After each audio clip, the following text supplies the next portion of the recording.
ಓಂ ತದೇತತ್ ಸಹಸ್ರಂ ತತ್ ಸರ್ವಂ ತಸ್ಯ ಮೇನ್ನಂ ಮಿತ್ರಂ ದಕ್ಷಿಣಂ ಸದಿತಿ ಪ್ರಾಣಃ ಪರೋಕ್ಷಪ್ರಿಯ ಇವ ಹಿ ದೇವಾಃ ಪರೋಕ್ಷಪ್ರಿಯ ಇವ ಹಿ ದೇವಾಃ.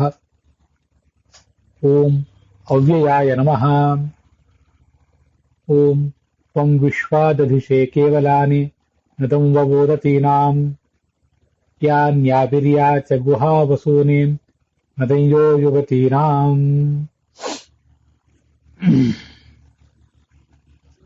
ಶ್ರೀ ಗುರುಭ್ಯೋ ನಮಃ. ಮಹಾಭಾರತದ ಅನುಶಾಸನ ಪರ್ವದ ಪ್ರವಚನ ಮಾಲೆಯಲ್ಲಿ ಇದು 275ನೇಯ ಭಾಗ. ಅವ್ಯಯ ಶಬ್ದದ ವ್ಯಾಖ್ಯಾನವನ್ನ ಮತ್ತೆ ತ್ವಂ ವಿಶ್ವಾದತಿಶೇ ಕೇವಲಾನಿ ಅನ್ನುವ ಮಾತಿನ ಅಭಿಪ್ರಾಯವನ್ನ ಈಗ ನಾವು ನೋಡಬೇಕಾಗಿದೆ. ಸ್ವಸ್ಥಸ್ತು ಸತಾಂ ಅಶೇಷ ಸನ್ಮಂಗಲಾನಿ ಭವಂತು ಸರ್ವೇಷಾಂ ಭಾಗವತಾನಾಂ. ಭಗವಂತಂ ವಿಷ್ಣುಂ ಅವ್ಯಯಃ ಅಗಣಿತ ಶಾಸ್ತ್ರ ನಿಧಿಃ ಅಗಣಿತ ಶಾಸ್ತ್ರಾಕಾರಃ ಇತಿ ಯನ್ನಾಮ ಅವ್ಯಯಃ ಇತಿ ನಾಮ ವರ್ಣಯತಿ. ತಸ್ಯ ನಾಮ್ನಃ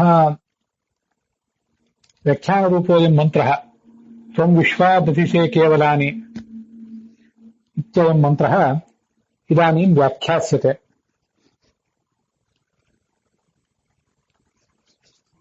ಈ ಮಂತ್ರದ ಅರ್ಥವನ್ನ ತತ್ವಸಾರ ವ್ಯಾಖ್ಯಾನದಲ್ಲಿ ಏನ್ ಮಾಡಿದ್ದಾರೆ ಅಂತ ಅನ್ನೋದನ್ನು ನೋಡೋಣ. ಮಘವನ್ ಅಂತ ಭಗವಂತನಿಗೆ ಸಂಬೋಧನೆ ಇದೆ. ಭಗವಂತನೇ ಆವಿಹಿ ಅಂದ್ರೆ ಆವಿರ್ಭೂತಾನಿ, ಮುಕ್ತಜಾತಾನಿ, ಈಗಾಗಲೇ ತಮ್ಮ ಸ್ವರೂಪದ ಆವಿಷ್ಕಾರವನ್ನು ಪಡ್ಕೊಂಡಿರುವಂತಹ ಮುಕ್ತರು. ಮತ್ತೆ ಗುಹ ಅಂದ್ರೆ ಗುಪ್ತರಾದವರು, ಬದ್ಧರಾದಂತಹ ಜೀವರು, ಸಂಸಾರದಲ್ಲಿ ಇನ್ನೂ ಇರುವಂಥವರು.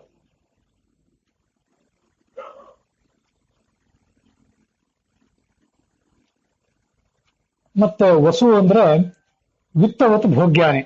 ವಸು ಅಂದ್ರೆ ಸಂಪತ್ತು.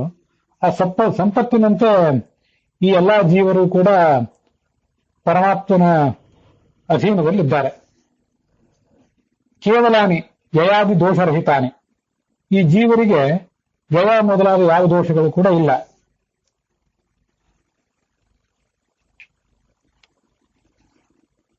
ಬಾಹ್ಯಾಂತರಾಣಿ ಜ್ಞಾನಾದೀನಿ ವಸೂನಿ ದ್ರವಿಣಾನಿ ಚ ದದಿಶೇ ಧತ್ಸೆ. ನೀನು ಈ ಎಲ್ಲಾ ಜೀವರನ್ನು ಕೂಡ ಧರಿಸಿದ್ದೆ. ಆ ಜೀವರನ್ನೇ ಸಂಪತ್ತಿನಂತೆ ನೀನು ಧರಿಸಿದ್ದೆ. ಇದು ಒಂದರ್ಥ. ಮತ್ತೊಂದು ಅರ್ಥ, ಹೊರಗಿನ ಸಂಪತ್ತು, ಧನಾದಿ ಸಂಪತ್ತನ್ನು ನೀನು ಧರಿಸಿದ್ದೆ, ಮತ್ತೆ ಜ್ಞಾನವೆಂಬ ಸಂಪತ್ತನ್ನು ಕೂಡ ನೀನು ಧರಿಸಿದ್ದೆ. ನಾಶರಹಿತವಾದಂತಹ ಸಂಪತ್ತನ್ನ ನೀನು ಧರಿಸಬೇಕಾದ್ರೆ, ಕೇವಲ ಅನ್ನೋ ಶಬ್ದಕ್ಕೆ ನಾಶರಹಿತ ಅಂತ ಅರ್ಥ. ನಾಶರಹಿತವಾದಂತಹ ಸಂಪತ್ತನ್ನ ನೀನು ಧರಿಸಬೇಕಾದ್ರೆ ನೀನು ಕೂಡ ನಾಶರಹಿತನೇ ಆಗಿರ್ಬೇಕು. ವ್ಯಯಾದಿ ದೋಷರಹಿತ ವಸ್ತುಧಾರಕತ್ವೇ ಸುತರಾಂ ಅಸ್ಯ ಅವ್ಯಯತ್ವಂ. ಈ ಭಗವಂತನು ಕೂಡ ಅವ್ಯಯನೇ ಆಗಿರ್ಬೇಕು. ಇವನು ಅವ್ಯಯನಾಗದೆ ಹೋದ್ರೆ ನಾಶರಹಿತವಾದಂತಹ ಸಂಪತ್ತನ್ನ ಧರಿಸುವುದು, ಮತ್ತೊಬ್ಬರಿಗೆ ಅದನ್ನು ಕೊಡುವುದು, ಇದ್ಯಾವುದೂ ಕೂಡ ಸಾಧ್ಯ ಆಗೋದಿಲ್ಲ.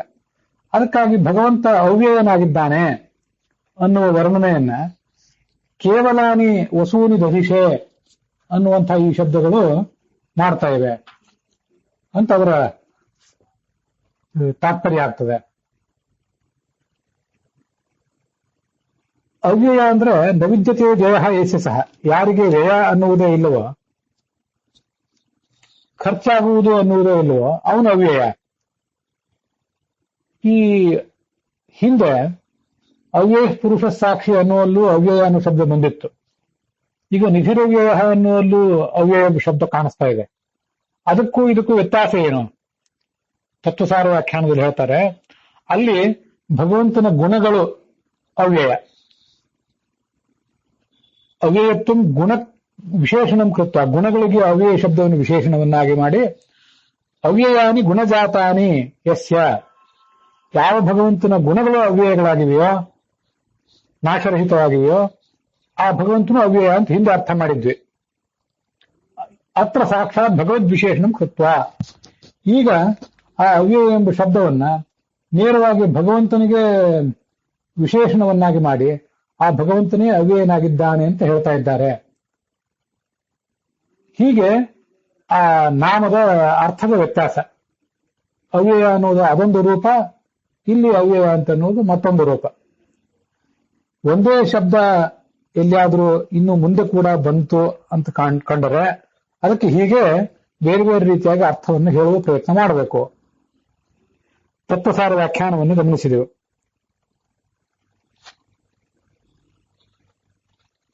ಈಗ ಅಲ್ಲಿ ನದಂಗ ಓದತೀನಾಂ ನದಂಯೋ ಯುವತೀನಾಂ ಅಂತ ಏನಿದೆಯಲ್ಲ, ಅದಕ್ಕೆ ಏನ್ ಅರ್ಥ ಅಂತ ಅನ್ನೋದನ್ನ ತತ್ವಸಾರ ವ್ಯಾಖ್ಯಾನದಲ್ಲಿ ನಮ್ಮ ಊಹೆಗೆ ಬಿಟ್ಟಿದ್ದಾರೆ. ರಘುನಾಥ ತೀರ್ಥರು ಅದನ್ನೇನು ವರ್ಣನೆ ಮಾಡಲಿಲ್ಲ. ನನಗೆ ಕಂಡ ತಾತ್ಪರ್ಯ ಏನು, ಅನ್ವಯಾರ್ಥ ಏನು, ಅದನ್ನ ಈಗ ಹೀಗೆ ಹೇಳುವಂತ ಪ್ರಯತ್ನ ಮಾಡ್ತೇನೆ.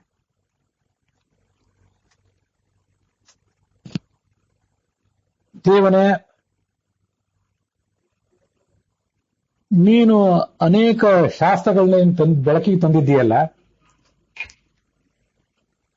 ನಮ್ಮ ಹೃದಯವನ್ನು ತಟ್ಟುವ ಚಿರನೂತನಗಳಾದಂತಹ ನಿತ್ಯ ನೂತನಗಳಾದಂತಹ ಶಾಸ್ತ್ರಗಳು. ಆ ಶಾಸ್ತ್ರಗಳನ್ನು ಓದುವಂತಹ ಅನೇಕಾನೇಕ ಸಾಧಕರಿದ್ದಾರೆ.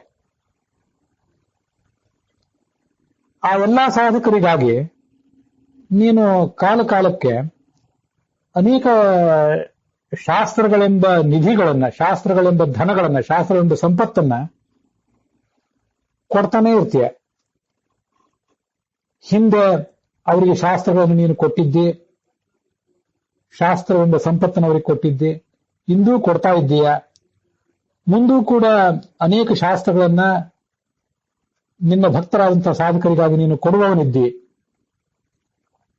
ಹೀಗೆ ಅಗಣಿತಗಳಾದಂತಹ ಶಾಸ್ತ್ರಗಳು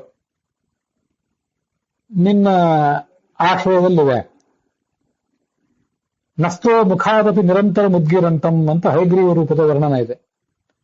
ಭಗವಂತ ಹಯಗ್ರೀವ ತನ್ನ ಮೂಗಿನಿಂದ ಮತ್ತು ಬಾಯಿಯಿಂದ ನಿರಂತರಂ ಸತತವಾಗಿ ಅನೇಕ ಶಾಸ್ತ್ರಗಳನ್ನು ಹೊರಹಾಕ್ತಾನೇ ಇದ್ದಾನೆ. ಆ ಶಾಸ್ತ್ರಗಳು ಇನ್ನ ಭಗವಂತನ ಮುಖದಿಂದ ಹೊರಬರುವುದು ನಿಂತಿತು ಅನ್ನುವುದಿಲ್ಲ.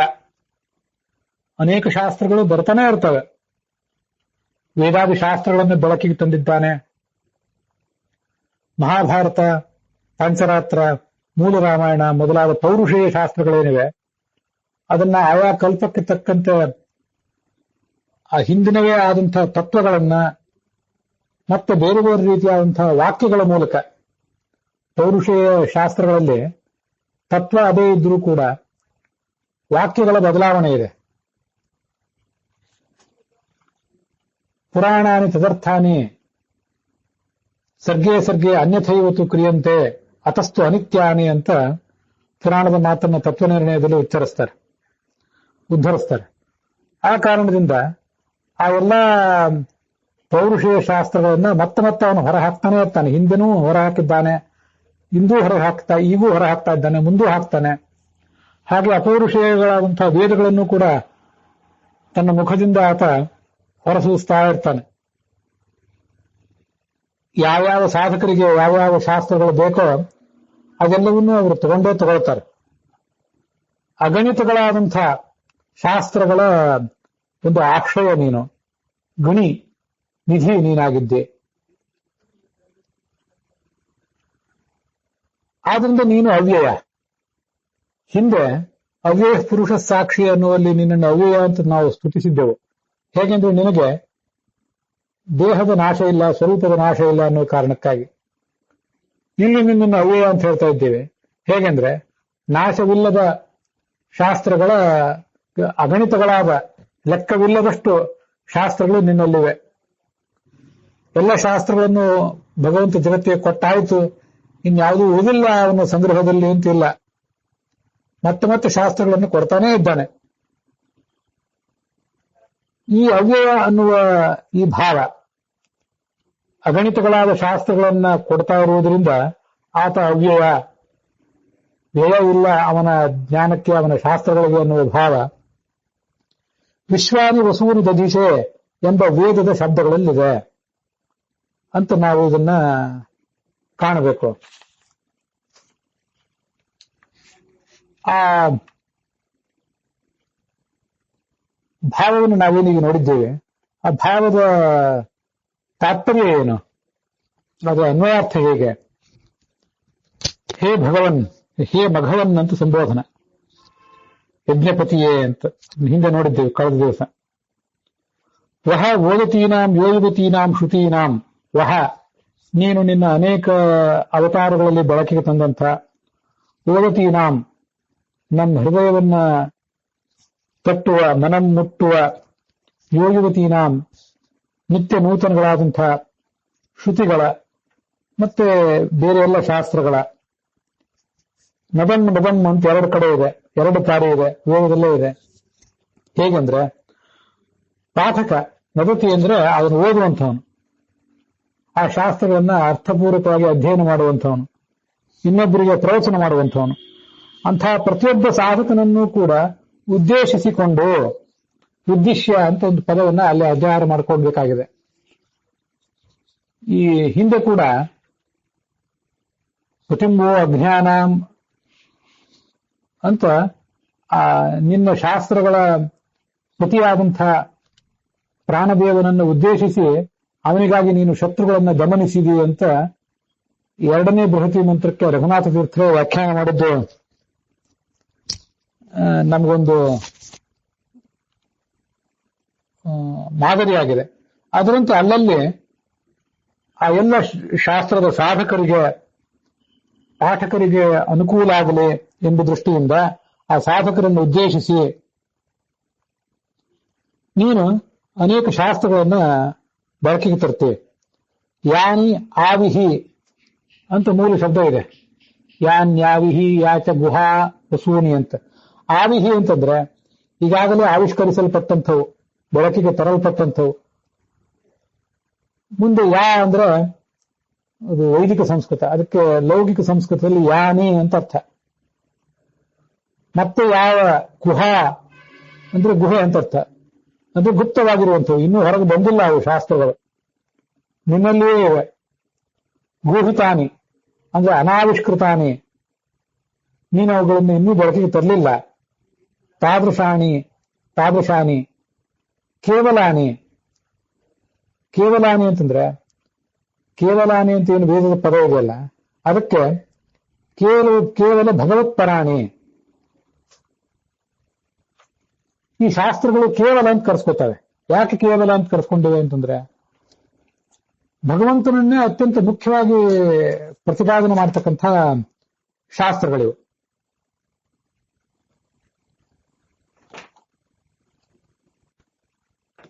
ಹೀಗೆ ಭಗವಂತನನ್ನೇ ಮುಖ್ಯ ವೃತ್ತಿಯಿಂದ ಪ್ರತಿಪಾದನೆ ಮಾಡುವುದರಿಂದ ಅವೆಲ್ಲ ಕೇವಲ ಶಾಸ್ತ್ರಗಳು ಅಂತ ಅನಿಸಿಕೊಂಡಿವೆ. ಶಾಸ್ತ್ರಕ್ಕೆ ಕೇವಲ ಅಂತ ವಿಶೇಷಣ ಅದು. ವಿಶ್ವ ಅಂದ್ರೆ ವಿಶ್ವಾನಿ ಎಲ್ಲ, ವಸೂನಿ ಶಾಸ್ತ್ರ ರೂಪಾಣಿ ಧನಾನಿ, ಶಾಸ್ತ್ರವೆಂಬ ಧನಗಳನ್ನ ತ್ವಂ ದಧಿಷೆ ನೀನು ಧರಿಸಿದ್ದೀ. ಹಿಂದೆ ಆವಿಷ್ಕೃತವಾದದ್ದು ಅವ್ಯಯ ಮತ್ತು ವಿಶ್ವಾನಿ ದಧಿಷೆ, ಇದಕ್ಕೆಲ್ಲ ಏನು ಸಂಬಂಧ, ಹೇಗೆ ಈ ಮಂತ್ರದಲ್ಲಿ ಅವ್ಯಯ ಎಂಬ ಶಬ್ದದ ಅಭಿಪ್ರಾಯ ಇದೆ ಅನ್ನೋದನ್ನು ಈಗ ನಾವು ನೋಡಬೇಕು. ಪುರ ಅಂದ್ರೆ ಹಿಂದೆ, ಆವಿಷ್ಕೃತಾನೆ ನೀನು ನಿನ್ನಿಂದ ಆವಿಷ್ಕರಿಸಲ್ಪಟ್ಟ, ಅಧುನಾ ಈಗ ಆವಿಷ್ಕ್ರಿಯಮಾಣಾನಿ ನೀನು ಬೆಳಕಿಗೆ ತರ್ತಾ ಇರುವಂತಹ, ನಿನ್ನ ಮುಖದಿಂದ ಬಾಯಿಯಿಂದ ಮೂಗಿಂದ ಹೊರಸೂಸ್ತಾ ಇರುವಂತಹ, ಆಗಾಮಿನಿ ಕಾಲ ಮುಂದಿನ ಕಾಲದಲ್ಲೂ ಕೂಡ ಆವಿಷ್ಕ್ರಿಯಮಾಣಾನಿ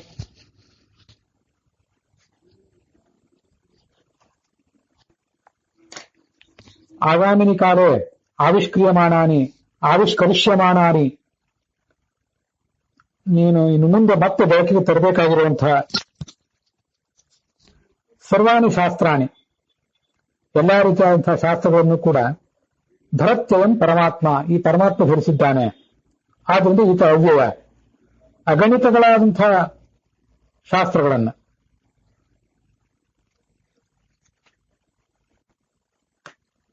ಅಸಂಖ್ಯೇಯ ಶಾಸ್ತ್ರ ನಿಧಿ, ಅಗಣಿತಗಳಾದಂತಹ ಶಾಸ್ತ್ರಗಳ ನೆಲೆ ಇವನು. ಆ ಕಾರಣಕ್ಕಾಗಿ ಈತ ಅವ್ಯಯ. ಅವ್ಯಯ ಎಂಬ ನಾಮದ ವಿವರವನ್ನ ವಿಶ್ವಾನಿ ವಸೂನಿ ಬಜಿಷೆ ಎಂಬ ವೇದದ ಪದಗಳು ಸೂಚನೆ ಮಾಡ್ತಾ ಇವೆ. ಇದು ಒಂದರ್ಥ. ತತ್ವಸಾರ ವ್ಯಾಖ್ಯಾನದಲ್ಲಿ ಈ ಜೀವರನ್ನೇ ಈಗ ಆವಿಷ್ಕರಿಸಲ್ಪಟ್ಟವರು ಇನ್ನೂ ಗುಪ್ತರಾಗಿರುವಂಥವರು ಅಂದ್ರೆ ಯಾರು? ಧನ ಅಲ್ಲ, ಈ ಜೀವರ ಗುಂಪುಗಳು ಅಂತ ವ್ಯಾಖ್ಯಾನ ಬಂತಲ್ಲ, ಅಂಥದ್ದು ಒಂದನ್ನ ನಾವು ವ್ಯಾಖ್ಯಾನ ಮಾಡಿ ಇಟ್ಕೊಳ್ಬಹುದು. ಹೇಗೆಂದ್ರೆ, ಭಗವಂತನೇ ನೀನು ಈ ಹಿಂದೆ ಅನೇಕ ಜೀವರನ್ನ ಸೃಷ್ಟಿಗೆ ತಂದಿದ್ದಿ. ಇನ್ನೂ ಕೆಲವು ಜೀವರು ಸೃಷ್ಟಿಗೆ ಬಂದೇ ಇಲ್ಲ. ನೀನು ಅವರನ್ನ ಗುಪ್ತರನ್ನಾಗಿ ಇಟ್ಟಿದ್ದಿ. ಇನ್ನೂ ಕೂಡ ಅವರೆಲ್ಲ ಇನ್ನು ಮುಂದೆ ಸೃಷ್ಟಿಗೆ ಬರಬೇಕಾಗಿದೆ. ಆದ್ರಿಂದ ಆವಿಹಿ ಅಂತಂದ್ರೆ ಆವಿಷ್ಕೃತರಾದಂತಹ ಜೀವರ ಗುಂಪುಗಳು, ಸೃಷ್ಟಿಗೆ ತರಲ್ಪಟ್ಟಂತಹ ಜೀವರ ಗುಂಪುಗಳು ಅಂತ ಅರ್ಥ. ಮತ್ತೆ ಗುಹಾ ಅಂತಂದ್ರೆ ಗೂಹಿತಾನಿ, ಸೃಷ್ಟಿಗೆ ತರಲ್ಪಡದೇ ಇರುವಂತಹ ಜೀವರ ಗುಂಪುಗಳು ಅಂತ ಇನ್ನೊಂದು ಅರ್ಥ. ಅಂಥವೆಲ್ಲ ಕೇವಲಾನಿ, ಅವರು ಭೌತಿಕ ದೇಹದಿಂದ ರಹಿತರಾದವರು. ಯಾವ ಜೀವಕ್ಕೂ ಕೂಡ ಅವರು ಸಾತ್ವಿಕರಿರಬಹುದು, ರಾಜಸರಿರಬಹುದು, ತಾಮಸರಿರಬಹುದು. ಅವರ ಮೂಲ ಸ್ವರೂಪ ದೇಹ ಯಾರಿಗೂ ಕೂಡ ಭೌತಿಕ ಅಲ್ಲ. ಆದ್ರಿಂದ ಅವರನ್ನ ಕೇವಲರು ಅಂತ ಹೇಳ್ತಾರೆ. ಅಂಥ ಕೇವಲರು ಅಂದ್ರೆ ಭೌತಿಕ ದೇಹದಿಂದ ರಹಿತರಾದಂತಹ ವಿಶ್ವ ಎಲ್ಲ ವಸೂನಿ, ಆ ಜೀವರೆಂಬ ಸಂಪತ್ತುಗಳನ್ನ, ಜೀವರೆಂಬ ಧನಗಳನ್ನ ನೀನು ಧರಿಸಿದ್ದೀಯ. ಅದು ಯಾತಕ್ಕಾಗಿ ಧರಿಸಿದ್ದಿ? ವಹ ಓದತೀನಾಂ ಯೋಯುವತೀನಾಂ ನದಂ ನದಂ ಅಂತ ಅನ್ನೋದಕ್ಕೆ ಈ ಒಂದು ಹೊಸ ಅರ್ಥದಲ್ಲೂ ಕೂಡ ಅನ್ವಯ ಕಾಣಬೇಕಲ್ಲ. ಅದು ಹೇಗೆ ಅಂದ್ರೆ, ವಹ ಓದತೀನಾಂ ಯೋಯುವತೀನಾಂ ನದಂ ನದಂ ಅಂದ್ರೆ ಚತುರ್ಮುಖಂ ಉದ್ದೇಶ್ಯ ಅಂತ ಅರ್ಥ. ಪ್ರತಿಯೊಂದು ಕಲ್ಪದಲ್ಲಿಯೂ ಕೂಡ, ಪ್ರತಿಯೊಂದು ಸೃಷ್ಟಿಯಲ್ಲಿಯೂ, ಗತ ಕಾಲದ ಹಿಂದಿನ ಸೃಷ್ಟಿ, ಈಗಿನ ಸೃಷ್ಟಿ, ಮುಂದಿನ ಸೃಷ್ಟಿ, ಪ್ರತಿಯೊಂದರಲ್ಲೂ ಕೂಡ ಬೇರೊಬ್ಬ ಚತುರ್ಮುಖ ಬ್ರಹ್ಮನೇ ಇದ್ದಾನೆ.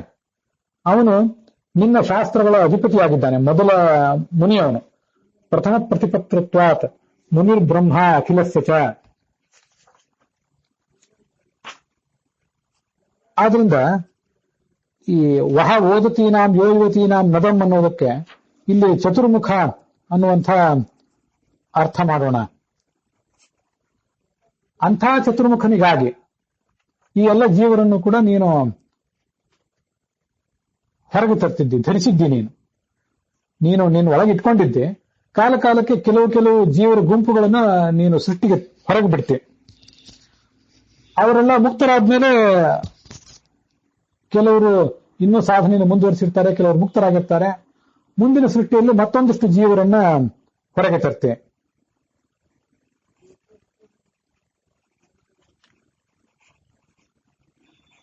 ಹೀಗೆ ನೀನು ಮಾಡುವಂತಹ ಈ ಲೀಲಾ ಎಲ್ಲ ಜೀವರನ್ನು ನಿನ್ನ ಒಡಲಲ್ಲಿ ಇಟ್ಕೊಂಡಿರುವಂಥದ್ದು. ತಸ್ಯ ಉದರಸ್ಥ ಜಗತಃ, ಪರಮಾತ್ಮನ ಹೊಟ್ಟೆಯಲ್ಲಿ ಎಲ್ಲ ಜೀವಜಾಲಗಳು ಇವೆಯಲ್ಲ, ಅವರಲ್ಲಿ ಕೆಲವರಿಗಾಗಲೇ ಸೃಷ್ಟಿಗೆ ಬಂದವರಿದ್ದಾರೆ, ಕೆಲವರಿನ್ನೂ ಸೃಷ್ಟಿಗೆ ಬರದೆ ಗುಪ್ತರಾದವರಿದ್ದಾರೆ. ಇವರೆಲ್ಲರನ್ನೂ ಆತ ಧರಿಸಿರುವುದು ಸೃಷ್ಟಿಗೆ ಅವರನ್ನು ಬಿಡುವುದು ಯಾಕೆ ಅಂದ್ರೆ ಚತುರ್ಮುಖ ಬ್ರಹ್ಮನನ್ನು ಉದ್ದೇಶಿಸಿ. ವಹ ಓದತೀನಾಂ ಯೋಯುವತೀನಾಂ ನದಂ ನದಂ, ಪ್ರತಿಯೊಬ್ಬ ಸೃಷ್ಟಿಯಲ್ಲಿಯೂ ಬರುವಂತಹ ಚತುರ್ಮುಖ ಬ್ರಹ್ಮನನ್ನ ಉದ್ದೇಶಿಸಿಕೊಂಡು ಈ ಎಲ್ಲ ಜೀವರನ್ನ ನೀನು ಧರಿಸ್ತಿ.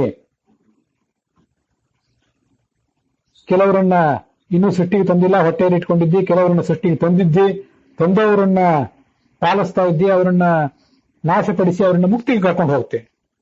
ದಧಿಷೆ ಅಂತಂದ್ರೆ ಅವ್ರನ್ನ ಧರಿಸಿ ಅವರ ಪೋಷಣೆ ಮಾಡಿ ಅವರಿಗೆ ಯಾವ ಗತಿ ಕಾಣಿಸ್ಬೇಕೋ ಅದನ್ನೆಲ್ಲ ಮಾಡ್ತೀನಿ. ಇದೆಲ್ಲ ಯಾರಿಗಾಗಿ? ಚತುರ್ಮುಖ ಬ್ರಹ್ಮನಿಗಾಗಿ. ಆತ ತಾನು ಚತುರ್ಮುಖ ಬ್ರಹ್ಮ ನಿನ್ನ ಆಜ್ಞೆಯಂತೆ ಈ ಎಲ್ಲ ಜೀವರ ಜೀವಾಭಿಮಾನಿ ಅವನಾದ್ರಿಂದ ಈ ಎಲ್ಲ ಜೀವರ ಸೃಷ್ಟಿ, ಅವರ ಯೋಗಕ್ಷೇಮ ಇತ್ಯಾದಿಗಳನ್ನ ಯಾರ್ಯಾರನ್ನ ಯಾವ್ಯಾವ ಜೀವವನ್ನು ಎಲ್ಲೆಲ್ಲಿ ತಗೊಂಡು ಮುಟ್ಟಿಸ್ಬೇಕೋ ಅಲ್ಲಿಗೆ ಮುಟ್ಟಿಸುವಂತ ಕಾರ್ಯವನ್ನ ಆತ ಮಾಡ್ತಾನೆ. ಹೀಗೆ ಆ ಜೀವರನ್ನು ಕೂಡ ಸಂಪತ್ತು ಅಂತ ನಾವು ಅರ್ಥ ಮಾಡ್ಕೋಬಹುದು. ಅಥವಾ ಸಂಪತ್ತು ಅಂತಂದ್ರೆ ಈಗಾಗಲೇ ಹಿಂದೆ ಭಗವಂತ ನಮಗೆ ಕೊಟ್ಟಿರುವ ಸಂಪತ್ತುಗಳು, ಗುಪ್ತವಾದ ಸಂಪತ್ತುಗಳು ಅಂತಂದ್ರೆ ಮುಂದೆ ಕೊಡಬೇಕಾದಂತಹ ಭಗವಂತ ನಮಗೆ ಮುಂದೆ ಕರುಣಿಸಬೇಕಾಗಿರುವಂತಹ ಶಾಸ್ತ್ರಗಳು ಅಂತ ಅರ್ಥವನ್ನು ಕೂಡ ಮಾಡಬಹುದು. ಜೀವರನ್ನೇ ಧನ ಅಂತ ಹೇಳುವುದು ಶಾಸ್ತ್ರ ಸಮ್ಮತವೇ, ಅಥವಾ ಧನವನ್ನೇ ಶಾಸ್ತ್ರಧನ ಅಂತ ಹೇಳುವುದು ಶಾಸ್ತ್ರ ಸಮ್ಮತವೇ. ಐತರೇಯ ಉಪನಿಷತ್ನಲ್ಲಿ ಜೀವನೆಂದರೆ ಪರಮಾತ್ಮನಿಗೆ ಬಂಗಾರ ಅಂತ ಹೇಳುವಂತಹ ಒಂದು ಭಾಗವನ್ನು ಕಳೆದ ದಿವಸ ನಾವು ನೋಡಿದ್ವಿ. ಅಥವಾ ಆವೃತಾಸೋ ಅವತಾಸೋನ ಕರ್ತೃಭಿರಿತಿ ಅಂತ ಒಂದು ವೇದ ಮಂತ್ರ, ಉಪನಿಷತ್ ಮಂತ್ರ ಐತರೇಯ ಉಪನಿಷತ್ನಲ್ಲಿ. ಅಪ್ರಕ್ಷಿತಂ ವಸು ಬಿಭರ್ಷಿ ಹಸ್ತಯೋ ಅಷಾಢಂ ಸಹಸ್ತನ್ವಿಶ್ರುತೋ ದಧೆ. ಭಗವಂತನೇ ವಾಯುವೆ ಅಂತ ಇಬ್ಬರಿಗೂ ಅನ್ವಿತ ಆಗುವ ಒಂದು ಮಂತ್ರ ಅದು. ಅಂಥ ಒಂದು ಸಂಪತ್ತನ್ನು ನೀನು ಕೈಯಲ್ಲಿ ಧರಿಸಿದ್ದೆ, ಎರಡು ಕೈಗಳಲ್ಲಿ ಹಿಡಿದಿದ್ದೆ ನೀನು. ಜ್ಞಾನ ಸಂಪತ್ತು, ಧನ ಸಂಪತ್ತು. ಅನಂತ ಜೀವರನ್ನ ನೀನು ನಿನ್ನ ಹೊಟ್ಟೆಯಲ್ಲಿ ಇಟ್ಕೊಂಡು ಕಾಪಾಡ್ತಾ ಇದ್ದಿ. ಆವೃತಾಸೋ ಅವತಾಸೋನ ಕರ್ತೃಭಿ ತನೂಷು ತೇ ಕ್ರತವ ಇಂದ್ರ ಭೂರಯ. ಕ್ರತುಗಳು ಅಂದ್ರೆ ಈ ಜೀವರು, ಅವರೆಲ್ಲ ನಿನ್ನ ತನೂಷು, ನಿನ್ನ ಹೊಟ್ಟೆಯ ಒಳಗಡೆ ಇದ್ದಾರೆ. ಬಂಗಾರದಂತೆ ಧನಿಕರಾದವರು ತಮ್ಮ ತಮ್ಮ ಸಂಪತ್ತನ್ನ ಒಂದು ಹೊಂಡದಲ್ಲಿ ಗುಪ್ತವಾದ ಸ್ಥಳದಲ್ಲಿ ಹೇಗೆ ರಕ್ಷಿಸ್ತಾರ ಹಾಗೆ ನೀನು ಈ ಜೀವರನ್ನೆಲ್ಲ ರಕ್ಷಿಸ್ತಾ ಇದ್ದೆ ಅಂತ ಬಂದಿದೆ. ಭಗವಂತನ ಮತ್ತು ಪ್ರಾಣದೇವನ ಕೈಗಳಲ್ಲಿ ಆ ಒಂದು ಧನಕನಕಾದಿ ಸಂಪತ್ತು ಇದೆ, ಜ್ಞಾನ ಸಂಪತ್ತು ಇದೆ, ಅದು ಒಂದು ಅರ್ಥ. ಅದಲ್ಲದೆ ಜೀವರನ್ನೇ ಬಂಗಾರದಂತೆ ಅವರು ಸುರಕ್ಷಿತವಾಗಿ ತಮ್ಮ ಒಡಲಲ್ಲಿ ಇಟ್ಕೊಂಡಿದ್ದಾರೆ. ಕಾಲ ಕಾಲಕ್ಕೆ ತಕ್ಕಂತೆ ಆ ಜೀವರನ್ನ ಸೃಷ್ಟಿಗೆ ತರ್ತಾರೆ, ಅವರನ್ನು ಮುನ್ನಡೆಸ್ತಾರೆ. ಹೀಗೆ ತಾತ್ಪರ್ಯನೇ ಹೇಳುವಂತೆ ಗಣಶೋತ್ಯನಂತಹ ಚತುರ್ಮುಖ ಬ್ರಹ್ಮನ ಪದವಿಗೆ ಬರಬೇಕಾದಂತಹ ಋಜುಗಣಸ್ಥರು, ರುದ್ರನಾಗಿ ಶೇಷ ಪದವಿಗೆ ಬರಬೇಕಾದಂತಹ ಜೀವರ ಗಣಗಳು, ಗರುಡರ ಪದವಿಗೆ ಬರಬೇಕಾದ ಗಣಗಳು, ಇಂದ್ರ ಪದವಿಗೆ ಬರಬೇಕಾದ ಗಣಗಳು, ಹೀಗೆ ಅನೇಕ ಜೀವರಿದ್ದಾರೆ. ಅವರೆಲ್ಲ ಗುಂಪುಗಳು ಕೂಡ ಅನೇಕವೇ. ಪೂರ್ತಿಶ್ಚ ನೈವ ಭವಿತ. ತಾತ್ಪರ್ಯ ನಿರ್ಣಯದಲ್ಲಿ ಅದನ್ನು ವರ್ಣಿಸುವಂತೆ ಪೂರ್ತಿಶ್ಚ ನೈವ ನಿಯಮಾತ್ ಭವಿತಾ ಹಿ ಯಸ್ಮಾತ್ ತಸ್ಮಾತ್ ಸಮಾಪ್ತಿಮಪಿ ಯಾಂತಿ ನಚೀವ ಸಂಘಾಃ ಆನಂತ್ಯಮೇವ ಗಣಶೋಸ್ತಿ ಯತೋ ಹಿ ತೇಷಾಂ ಇತ್ತಂ ತತಃ ಸಕಲ ಕಾಲಗತ ಪ್ರವೃತ್ತಿ.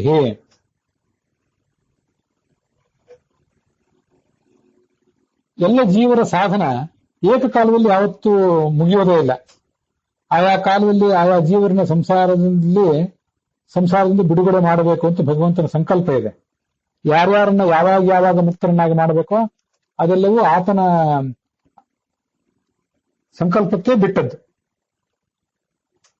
ಸಂಸಾರಿ ಜೀವರು ಸಮಾಪ್ತಿ ಹೊಂದಿಬಿಟ್ರು, ಇನ್ನು ಮುಂದೆ ಸೃಷ್ಟಿ ಪಾಲನ ನಾಶ ಎಂಬುದಿಲ್ಲ, ಭಗವಂತನಿಗೆ ಇನ್ನು ಮುಂದೆ ಕೆಲಸ ಇಲ್ಲ ಅಂತ ಎಂದೂ ಆಗೋದಿಲ್ಲ. ಅನಂತ ಜೀವರು ಇದ್ದೇ ಇರ್ತಾರೆ, ಅವರ ಗುಂಪುಗಳು ಅನಂತ. ಆಯಾ ಪದವಿಗೆ ಬರುವಂತಹ ದೇವತೆಗಳು, ಋಷಿಗಳು, ಪಿತೃಗಳು, ಚಕ್ರವರ್ತಿಗಳು, ಹಾಗೆ ಜೀವರು ಇವರೆಲ್ಲ ಇದ್ದೇ ಇರ್ತಾರೆ. ಆದ್ರಿಂದ ಭಗವಂತನ ಸೃಷ್ಟಿ ಕಾರ್ಯ ಎಲ್ಲಾ ಕಾಲಗಳಲ್ಲಿಯೂ ಇರ್ತದೆ. ಸೃಷ್ಟಿ ಪಾಲನ ನಾಶ ಎಂಬುದು. ಧಾತಾ ಯಥಾಪೂರ್ವ ಮುಕಲ್ಪಯತ್. ಹಿಂದಿನಂತೆ ಇವತ್ತು ಮಾಡ್ತಾ ಇದ್ದಾನೆ, ಮುಂದೂ ಮಾಡ್ತಾನೆ ಹೀಗೇನೆ.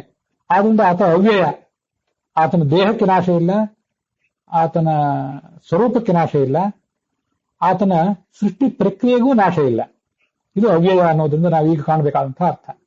ಯಾಕೆಂದ್ರೆ ಗುಪ್ತರಾದಂತಹ ಅನೇಕ ಜೀವರು, ಗುಹಾ ಗುಪ್ತರಾದಂತಹ ಜೀವರು ಆತನ ಒಡಲಲ್ಲೇ ಇದ್ದಾರೆ. ಅವರೆಲ್ಲ ಇನ್ನು ಮುಂದೂ ಸೃಷ್ಟಿಗೆ ಬರುವವರಿದ್ದಾರೆ. ಅವರೆಲ್ಲರ ಸಂಖ್ಯೆ ಖಾಲಿಯಾಗುವುದಂತೂ ಇಲ್ಲ. ಆದ್ರಿಂದ ಆತ ಅವ್ಯಯ ಅಂತ ನಾವು ಭಗವಂತನನ್ನ ಅವ್ಯಯ ಎಂಬ ಶಬ್ದದಿಂದ ಉಪಾಸಿಸಬೇಕು. ಇದು ನಾನು ಆ ಅವ್ಯಯ ಎಂಬ ಶಬ್ದದಿಂದ ಮಾಡಿಕೊಂಡಂಥ ಒಂದು ಅರ್ಥ, ಮತ್ತೆ ವೇದ ಮಂತ್ರದಿಂದ ಅದನ್ನು ಕಂಡುಕೊಂಡಂಥ ಒಂದು ಪ್ರಕಾರ. ಈಗ ನಿಧಿ, ಅವ್ಯಯ ಅಂತ ಎರಡು ಶಬ್ದಗಳನ್ನ ಕಳೆದ ದಿವಸ ಮತ್ತು ಇವತ್ತು ನಾವೇನು ನೋಡಿದ್ದೇವೆ. ಅಲ್ಲಿ ಬನ್ನಂಜ ಗೋವಿಂದಾಚಾರ್ಯರ, ಸಗ್ರಿ ರಾಘವೇಂದ್ರಾಚಾರ್ಯರ, ಮತ್ತೆ ಶಾಂಕರ ಭಾಷ್ಯ, ಪರಾಶರ ಭಟ್ಟರ ವ್ಯಾಖ್ಯಾನ, ಇವುಗಳೆಲ್ಲದಕ್ಕೂ ಅನುಸಾರವಾಗಿ ನಿಧಿ ಅವ್ಯಯ ಅನ್ನೋದು ಒಂದೇ ಪದ. ಅದರ ಅರ್ಥವನ್ನು ನಾವು ನೋಡಿ ಆಗಿದೆ. ನಾಶರಹಿತವಾದ ಅಕ್ಷಯವಾದ ನಿಧಿ ಅವನು ಅಂತ. ಈಗಿಲ್ಲಿ ಅವ್ಯಯ ಅಂತ ಅನ್ನೋದಕ್ಕೂ ನಾವು ಹೆಚ್ಚು ಕಡಿಮೆ ಅಂಥ ಅರ್ಥವನ್ನೇ ಮಾಡಿದ್ದೇವೆ. ಸ್ವಲ್ಪ ಅದರಲ್ಲಿ ಬೇರೆ ಬೇರೆ ಅಷ್ಟೇ. ಶಾಸ್ತ್ರಗಳ ನಿಧಿ, ಸೃಷ್ಟಿ ಕಾರ್ಯ, ಪಾಲನ ಕಾರ್ಯ, ನಾಶ ಮತ್ತೆ ಪ್ರಳಯ ಕಾರ್ಯಗಳ ಅಗಣಿತವಾದ ನಿಧಿ ಅವನು ಅನ್ನೋ ಅರ್ಥವನ್ನು ನೋಡಿದ್ದೇವೆ. ಆದ್ರಿಂದ ಈ ಗೋವಿಂದಾಚಾರ್ಯರು ಮೊದಲಾದವರು ಏನು ವ್ಯಾಖ್ಯಾನಗಳನ್ನು ಮಾಡ್ತಾರೆ ಅಂತ ನಾವು ಕಳೆದ ದಿವಸ ನೋಡಿದ್ದೇವೆ. ಆ ಎಲ್ಲ ವ್ಯಾಖ್ಯಾನಕಾರರ ಅರ್ಥಗಳನ್ನು ಕೂಡ ನೋಡಿದಂತೆಯೇ ಆಗಿದೆ. ನಿಧಿ ಮತ್ತು ಅವ್ಯಯ ಅಂತ ಅನ್ನೋದು ಸತ್ಯಸುಂದರ ವ್ಯಾಖ್ಯಾನದಲ್ಲಿ ಮಾತ್ರ ಪ್ರತ್ಯೇಕವಾದ ನಾಮಗಳು.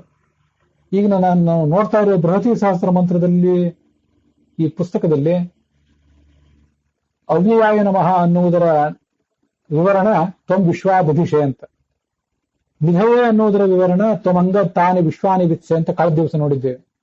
ಆದ್ರಿಂದ ಈ ಮಂತ್ರದ ಒಂದು ಪೂರ್ಣವಾದಂತಹ ಅರ್ಥವನ್ನ ನಾವು ನೋಡಿದಂತಾಗಿದೆ. ಇಲ್ಲಿಗೆ ಇವತ್ತಿನ ಈ ಭಾಗ ನಿಧಿ ಎಂಬ ಅವ್ಯಯ ಎಂಬ ನಾಮದ ವಿವರಣ ಸಮಾಪ್ತಿಯನ್ನು ಕಂಡಿದೆ.